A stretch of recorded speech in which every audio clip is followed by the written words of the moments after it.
Hello সবাইকে, আশা করি তোমরা সবাই খুব ভালো আছো। তো দেখো, অনেকদিন পর আমি চলে আসলাম একটা নতুন ব্লগ নিয়ে। তো এটা হচ্ছে গতকালের ব্লগ। গতকাল ছিল নীল ষষ্ঠী। তো দেখো, অপু কাকি আর মায়ের সাথে আমিও চলে গেলাম পূজা দিতে। তো কোথায় যাচ্ছি চলো তোমরা দেখতে পারবা। তো এটা হচ্ছে দেখো আমাদের বাড়ির সামনে, এখানে প্ল্যাটফর্ম তৈরি করা হচ্ছে। তো দেখো কি সুন্দর করে এটা বানানো হচ্ছে। আর এখানটা এখনও পুরোপুরি তৈরি হয় না, জিনিসপত্র সব ফেলে রাখা। এটা হচ্ছে আমাদের কালচিনি স্টেশন। আর হচ্ছে এটা তৈরি হয়ে গেলে খুবই সুন্দর লাগবে দেখতে। তো যখন তৈরি হবে তোমাদের সঙ্গে সেই ব্লগটা আমি শেয়ার করব। তো দেখো, এখানটায় আমি তো যাচ্ছিলামই, আদিলও যাচ্ছিল, আর সাথে যাচ্ছিল আমার পোগো বাবু। ওকে তো একা রেখে বাড়িতে যাওয়া সম্ভব না, তার জন্য পোগো বাবুকেও নিয়ে যাচ্ছিলাম। ও বাইরে বেরোলে একটু ভয় পায়, তো সেই ভয়টা কাটানোর জন্যই ওকে বাইরে নিয়ে বেরোনো। তো দেখো, টোটো করে আমরা চলে যাচ্ছি। এটা হচ্ছে আমাদের বাজার। তোমরা যারা আগের ব্লগগুলো আমার দেখছিলা তারা তো জানোই, এই রাস্তাটা চেনো। তো দেখো, ফাইনালি আমরা চলে আসলাম শ্মশানকালী মন্দিরের পাশে যে শিব মন্দিরটা আছে সেইখানে। তো দেখো, মা আর অপু কাকি আগে চলে গেছে, আর আমি পোগো বাবুকে কোলে নিয়ে যাচ্ছি ভেতরে মন্দিরটাতে। এখানে 3 বছর ধরে মা অপু কাকিরা পূজা দিতে যায়, তো সাথে আমিও যাই।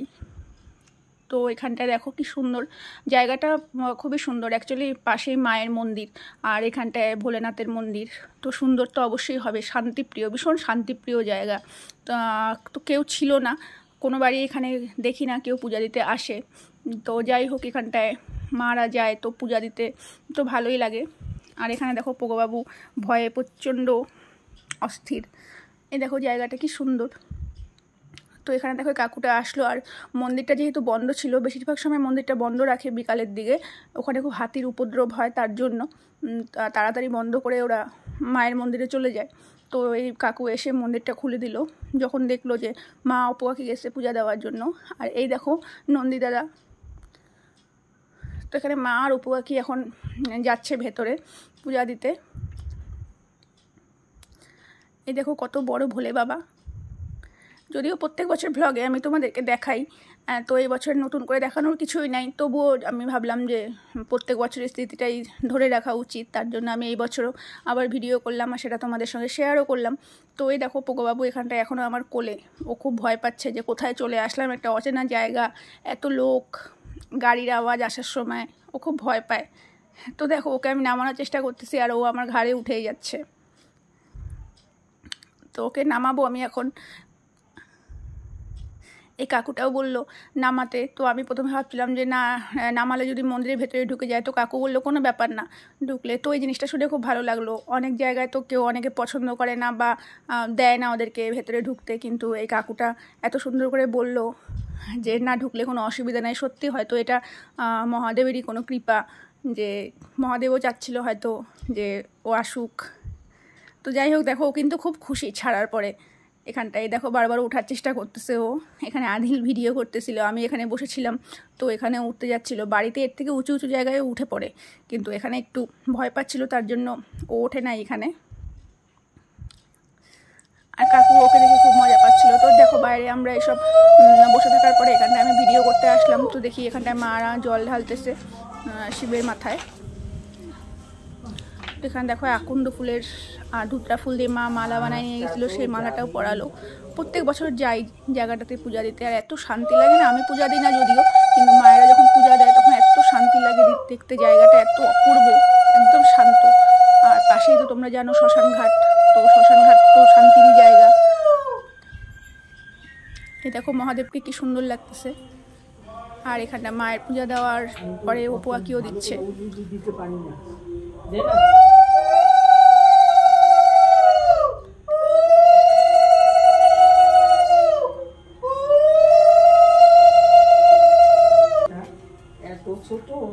অপু কাকিও মালা বানায় নিয়ে গেছিলো, কিন্তু সাইজটা বড্ড ছোট ছিল, তাই ঠাকুরের মাথায় বসায় দিল। তো যাই হোক, সাইজটা বড় ব্যাপার না, ঠাকুরকে দেওয়াটাই হচ্ছে বড় ব্যাপার। এই দেখো জায়গাটা খুবই সুন্দর। আর এই দেখো পোগোবাবু এখানে গল্প করে যাচ্ছে।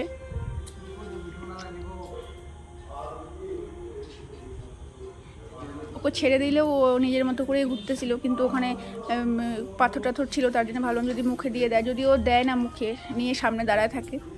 তো বাইরে খেলতেছে, ও খেলুক, আর আমি এখানটায় একটু ভিডিও করে নিচ্ছিলাম। যেহেতু জায়গাটা ফাঁকা, তো পূজা মানে শান্তি মতো পূজা দেওয়া যায় আর অনেকক্ষণ ধরে সুন্দরভাবে পূজা দেওয়া যায়। তোমরা যারা আমার এই ভিডিওটা দেখতেছো আর আশেপাশে যাদের বাড়ি আছে তাদেরও আমি একবার বলবো যে তোমরা একবার অন্তত গিয়ে এখানে পূজা দিও, দেখবা কত শান্তি লাগে। যদিও যে কোনো মন্দিরে পূজা দেওয়াটা একটা শান্তির ব্যাপার, কিন্তু এরকম ফাঁকা অবস্থায় পূজা দেওয়া তো খুব মানে যে কোনো মন্দিরে খুব কম পাওয়া যায়, তো এখানে কিন্তু তুমি ফাঁকাই পাবা। তাই এখানে পূজা দিয়ে মনটা কিন্তু সত্যি ভরে যায় একদম শান্তিতে।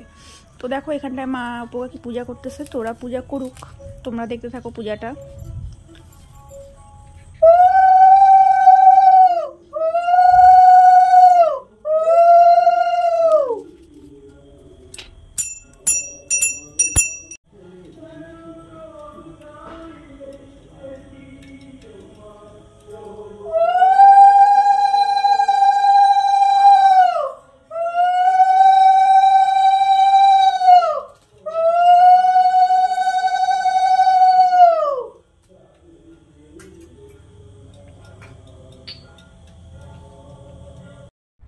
একটা পূজায় যে কত রকমের নিয়ম থাকে মানে সেটা কিন্তু এক এক রকম, মানে এক এক পূজার কিন্তু এক এক রকম নিয়ম, তো দেখতে কিন্তু খুবই ভালো লাগে। আর এখানটায় এখন মা জ্বালালো ঘিয়ের বাতি, যেটা আমাদের জন্য, তো সন্তানের জন্য যেটা করে মা। তো সত্যি মায়েরা কিন্তু মাই হয়, তাই না? এত কষ্ট করে উপাস থেকে সারাদিন সন্তানের জন্য যে কত কষ্ট করে উপাস করে, তো এটা সত্যি মানে আমাদেরও বোঝা উচিত সন্তান হিসাবে। কই আমরা তো মা বাবার জন্য কোনো উপাস করি না, কিন্তু মায়েরা কিন্তু ঠিক করে। তো এই দেখো এখানে সুন্দর পূজা হচ্ছে, অপু কাকিও এখন পূজা শুরু করলো, ঘিয়ের বাতি জ্বালাচ্ছে অপু কাকিও। বাড়ি থেকে সব যদিও নিয়ে যায়, তো ওখানে গিয়ে ঘিটি দিয়ে তৈরি করতে একটু সময় লাগে। তো দেখো পূজা এখানে হয়ে গেল, আর এখন প্রণাম করার পালা। তো এখানে হচ্ছে প্রণাম, তো ওখানে পূজা করে এসে এখন বড় ভোলের বাবার কাছে প্রণাম করে নিচ্ছে। আর বাইরে এখানটায় দেখো অপু কাকি আর মা দুজনে মিলে নন্দী দাদাকে যে কী বলতেছে। তো এটা নাকি একটা কথা আছে যে নন্দী দাদা নাকি শিবের কাছে গিয়ে তোমার মনস্কামনা জানায়। তো দেখো অপু কাকি আর মা বলার পরে আমি কেন বাদ যাই, আমিও একটু বলে আসলাম নন্দী দাদাকে যে একটু মা ভোলে বাবাকে বলে দিও আমার এই কথাগুলো। তো দেখো ওখানে নন্দী দাদাকে বলার পরে এখানে চলে আসলো আরেকটা যে শিব মন্দির আছে বাইরেই, তো এখানেও একটা ভোলে বাবা আছে, তো এখানেও জল দিয়ে ঢাললো মা আর ওগুলোকে দুজনে মিলে, এখানেও পূজা দিল। আর এখানটায় আমি বাইরে দাঁড়ানো, কারণ আমার তো কোনো কাজ নাই। আর এখানটা দেখো পোগোবাবুকে আদিল একটু বেঁধে রাখছে, যেহেতু ভিডিও করতেছিল আদিল। আর এখানটা ও একটু খেলে টেলে টায়ার্ড, তো এখানে ওকে বাঁধা হয়েছে বলে ও কিন্তু একটু রাগ।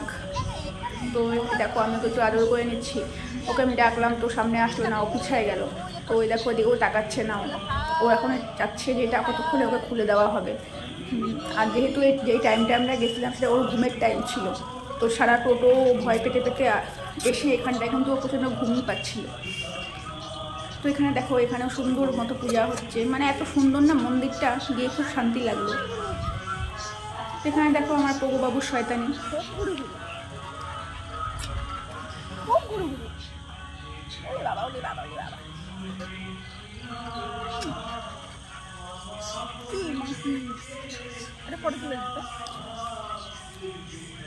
তো মায়েদের ওখানে পূজা হয়ে যাওয়ার পরে ওখান থেকে বেরোয় এসে আমরা আসলাম নানুকে দেখতে। মানে আমার আগের নানু যে ছিল তাকে ওখানে রাখা হয়েছিল, তোমরা তো জানোই আমার নানু কিছুদিন আগে আমাকে ছেড়ে চলে গেছে, তো এখানে ওকে রাখা হয়েছিল। তো আমি তো সেদিন যাই নাই, মানে যাওয়ার পরিস্থিতি ছিল না আমার। তো আজকে আমি ভাবলাম এত সামনে গেছি আমার নানুটাকে দেখে আসবো না, তাই ও যেখানে ছিল তো ওখানে গিয়ে ওকে একটু দেখে আসলাম, ওকে একটু ডাকলাম।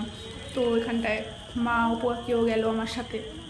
তো এখানে নানুকে দেখে আমরা দেখো এখন চলে আসতেছি, মানে এখন আমরা বাড়ি যাব। একটু সন্ধ্যা হয়েছিল, এবার জল ঢালাটা খুব ভালো টাইমে হয়েছে, একটু সন্ধ্যা ছিল, সূর্য অস্ত যাওয়ার পরে জল ঢালা হয়েছে, বেশ সেটাও একটা সুন্দর ব্যাপার।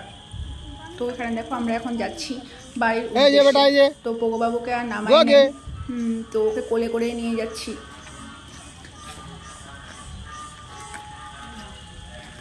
রাস্তাটাও দেখো কত সুন্দর, একটা মন্দির, এত বড় মন্দির, এটা মায়ের মন্দির। তো মায়ের মন্দিরেও যাওয়া হয়েছিল, তো ওখানটায় ভিডিও করতে পারিনি।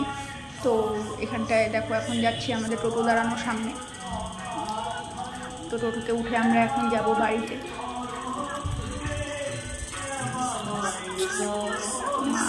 আর অপু কাকি টোটোতে উঠে বসলো, আমিও বসবো। বেশ ভালোই লাগলো কিন্তু আজকে এই দিনটা, মানে আমি তো প্রত্যেক বছর অপেক্ষা করি এই দিনটার জন্য যে যাবো পূজা দিতে মায়েদের সঙ্গে। বেশ ভালো লাগে, কিন্তু একটু ঘোরাও হয়, একটু মায়ের দর্শন করা হয়, একটু ঘুরে আবার পূজা দেখা হয়, তো ভালোই লাগে। তো এই দেখো এটা মহাশ্মশানকালী মন্দির। দূর থেকেই তোমরা মায়ের দর্শন করে নাও, আর মায়ের থেকে যা চাওয়ার সেটা চেয়ে নাও, যদি আমি কিছু চাই না, তবুও তোমাদের বললাম। তো দেখো ওখানে কিছু ফটোও তুলছিলাম আমরা, মা যখন পূজা করতেছিল, অপুয়াকে পূজা করতেছিল, সেই সময় কিছু ফটোও তুলে নিচ্ছিলাম, তো সেটাই তোমাদের সঙ্গে শেয়ার করলাম। তো এখানে দেখো অপুয়াকি আর মা নন্দিদাদাকে তাদের মনের কথা জানাই যাচ্ছে মহাদেবকে বলার জন্য, তো ওরা এখানে ওদের মনের কথা বলতে থাকুক। তো আজকের ব্লগটা আমি এখানেই শেষ করলাম। আশা করি আমার এই ব্লগটা তোমাদের ভালো লাগলো। যদি ভালো লেগে থাকে তাহলে অবশ্যই একটা লাইক কমেন্ট করে দিও।